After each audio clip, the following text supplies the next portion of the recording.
Assalamu alaikum, эфирде нәтиже программасы бүгін февральның уче студияда сілер үшін мен Шевкет Аматулаев чалышам. Слава Украине бойле Түркия президенті Реджеп Тайып Эрдоган Киевде фахри қаравулна селямлады. Түркия президенті бір күнге келді, ама бір чоқ музакире етлежек суаллерінен әм сияси, әмде иқтисади. Украина президенті Владимир Зеленский Түркиялі Зенадашынен екінші сефер көріші. Бірінші көріші язда Анкарада өткерілген еді. О вақыт бизнес меселелеріні сияси мабуслер Қырым ве Донбасс ишгалден азат етілуіна музакире еткен еділер. Бұл сефер Түркия президенті насыл мақсатнен келгеніна мұхбирамыз Эльвина Сейдбулаева тариф ете. Сонки ярым ел içinde Украина ve Türkiye президентlerinin ikinci көрішігі август ayında Volodymyr Zelenskiy Анкараны ziyaret etti. Bugün ise Recep Tayyip Erdogan Kiyev'e geldi. Ukraina resmi heyetinde Kırım Tatar halkının lideri Mustafa Cemilov de var edi.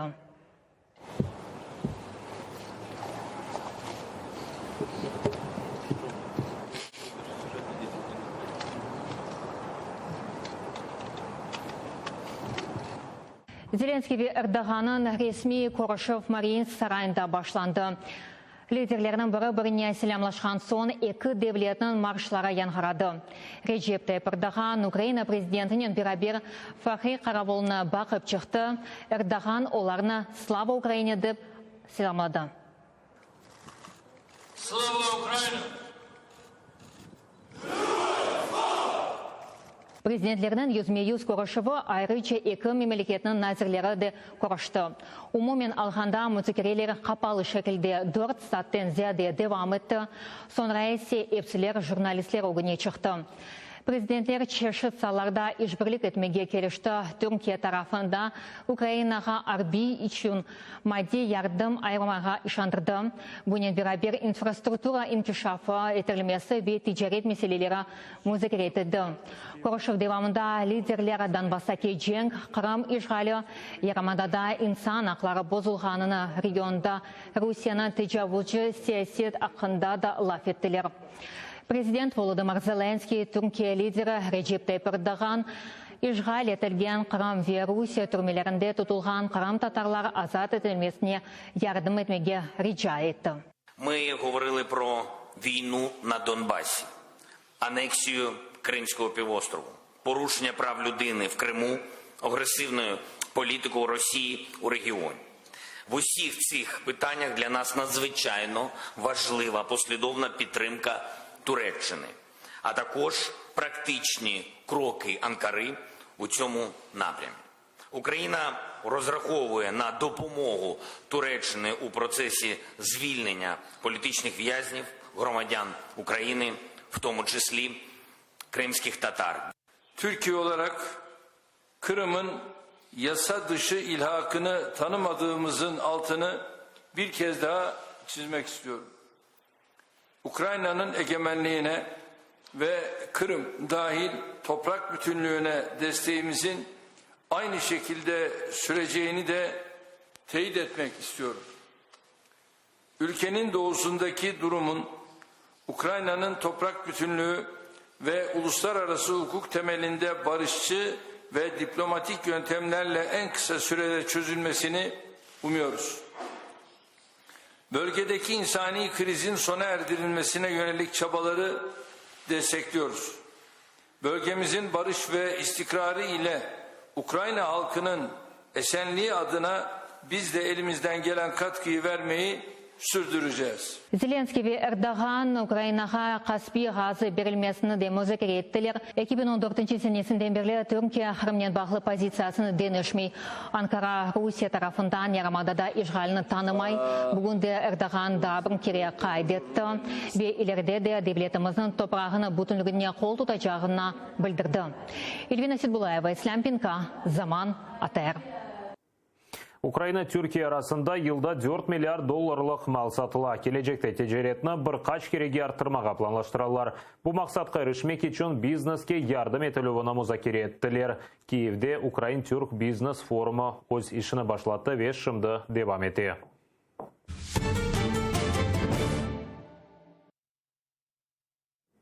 Ишгалжилер махкемесі алуштада тұтылып, Хизбут Тахрирге алақасы бар деп терроризмде қабатланған 4 қырым татарына сыңырланып ұсылына девам еттірді. Эльдар Кантемиров, Руслан Нагаев, Руслан Мисутов ве Ленур Халилов майысының 5-не қадар апсте қалдырылды. Махкеме туплашыва ачық режимде кечірілді, мабыслерге қол тұтмақ үшін онлар же ватандашыларымыз келді. Ожидаемо, несмотря на наши возражения, несмотря на то, что нет необходимости их содержать дальше в следственном изоляторе, суд все-таки вынес то ожидаемое решение, оставил их под стражей до 5 мая 2020 года. Все они выступили со словом, что на данный момент Россия является агрессором. И они не признают себя виновными, но их вина вообще в деле даже не фигурирует. Ни одного такого момента, чтобы у них было найдено оружие, найдена взрывчатка, найден план какой-нибудь совершения террора. В их деле есть только чтение книг, собирались вместе, разговаривали о Всевышнем Боге. Сегодня было очень горячо. Горячо в зале суда. Все ребята, вот ощущение было, что их уже просто рвало. Ощущение было, что они вот все, они уже payдут на все. Bu zaman bu devletin içinde tek birlik olmak gerek. Birbirimize yardım etmek gerek. Ben şimdi bunda etrafında bu mahkemenin ardında içeride 60, 70, 100 tane insan bu yağmur demeyip, bu lava demeyip bunu kelirler. Bizim zenginimiz, fukariyemiz, büyüğümüz, küçüğümüz kum terdibini başlamak gerek. O bir 180 tane oksuz ballarımızdan, kapskalelerde olanların ballarından, onları düşünüp. Москваға барғанада Аксеновнен келішкені де Ишадам Алек Зубковны қорчаламады. Қарасу базарының Ишгалжилер махкемесі Тайган Арсланлар паркының мудеріні 2 айға апске алды. Санкедерсін январь айында ол махкеме топлашығына келмеген. Зубковны 2018 сенесі язда Тайганда Русейден келген бір қадынны Арслан тішлегенінде қабатлайлар қадын Арсланнен ресім шығармаға істеген еді. Зубковны 6 жылға қадар азатлықтан марум ете білелер.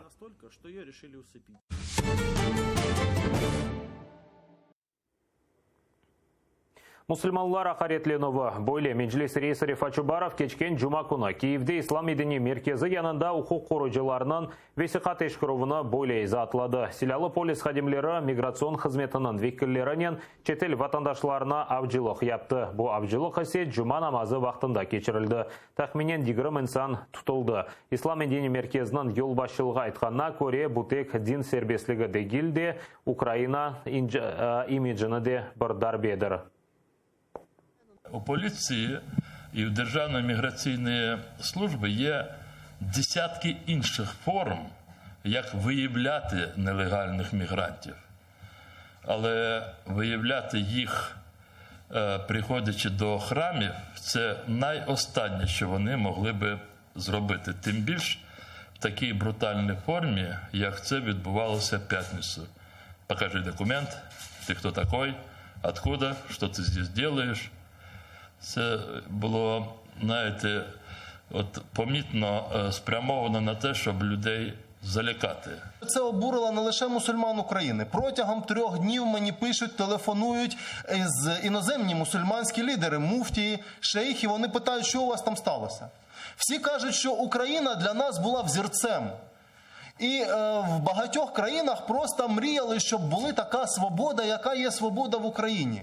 Всі люди живуть, високий рівень толерантності, високий рівень взаємоповаги, співпраця між представниками різних релігій. Держава не репресує і не дискримінує нікого, але ідеальне суспільство з цього точки зору. І тут, як блискавка серед ясного неба, відбувається такий обшук, і, якщо чесно сказати, іноземці були шоковані. Ми з вами побачили, що нанесений удар по іміджу України як демократичної правової держави. А це вже не іграшки, це вже не є наші внутрішні питання, це вже міжнародні питання. Нас дивиться не тільки Європа, не тільки мусульманські країни, увесь світ на нас дивиться. Сыңырсыз вирус Қытайна дүниядан изоляция yapmasının hiçbir faydası yok дейлер Dünya Sağlık Teşkilatı'nda. Hastалық test sureti tarqalmay eкен. 23 memlekette 151 hasta qaydetilgen. Filipinlerde bir insan elak oldu. Қытайда ise 17 bin insan hastahanede buluna elak olganlarının sayısı 361'ge yetti. 475 insan tüzelip evge qaytты. Dünyada olgan diğer vakaylar hakkında ise növbete kelefkamızna seyretiniz. Бүгін Чінде en satılған şeyler arasında bu adi maskalardır. Оларны almak için insanlar uzun nöbetlerde turmağa mecbur. Ama virustan bu maska hiç korçalamay. Yerli fabrikalar olarны işlep çıkarıp yetiştirmiyor. Onun için maskalar ve daha efektif olgan respiratorlarını bütün dünyada ayrıca Türkiye'de de satın alalar.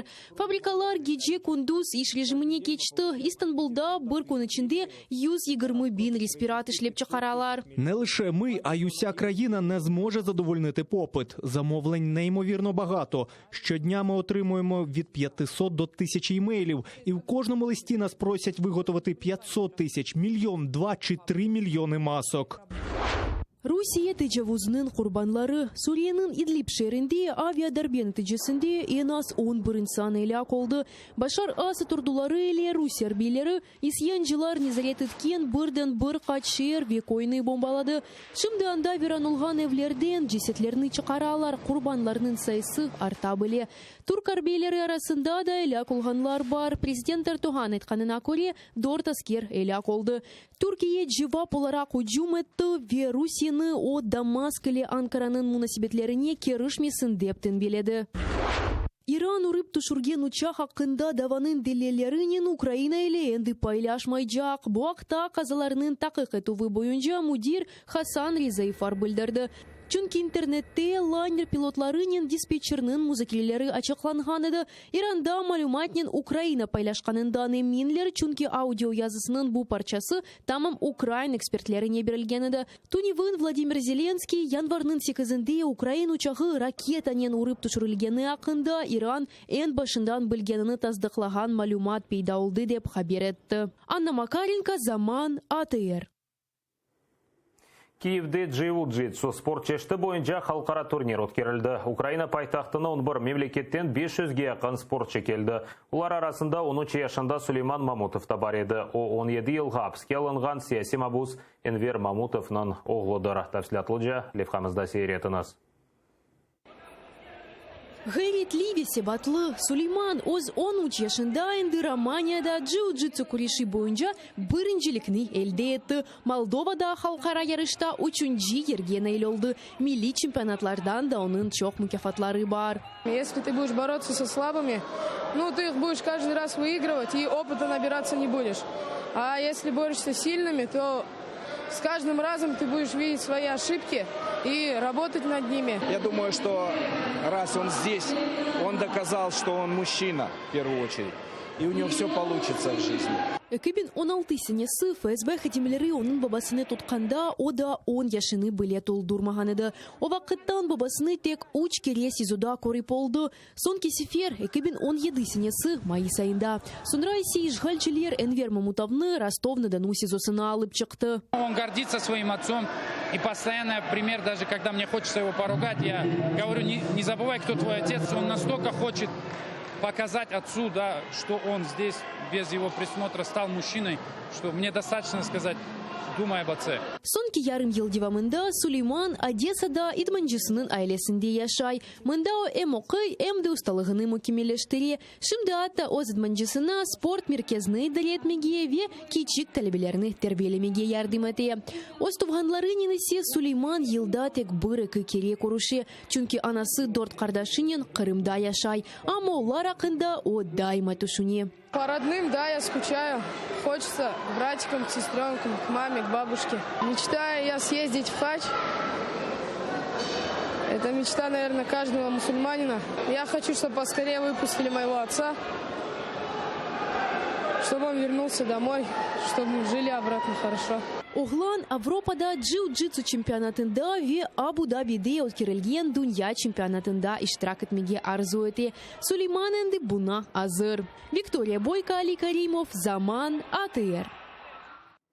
Одақада нетиже программасы сонуна етті епіңізге қайырлы ақшамлар тілейім. Атырден есе айырылманыз көрішкенже.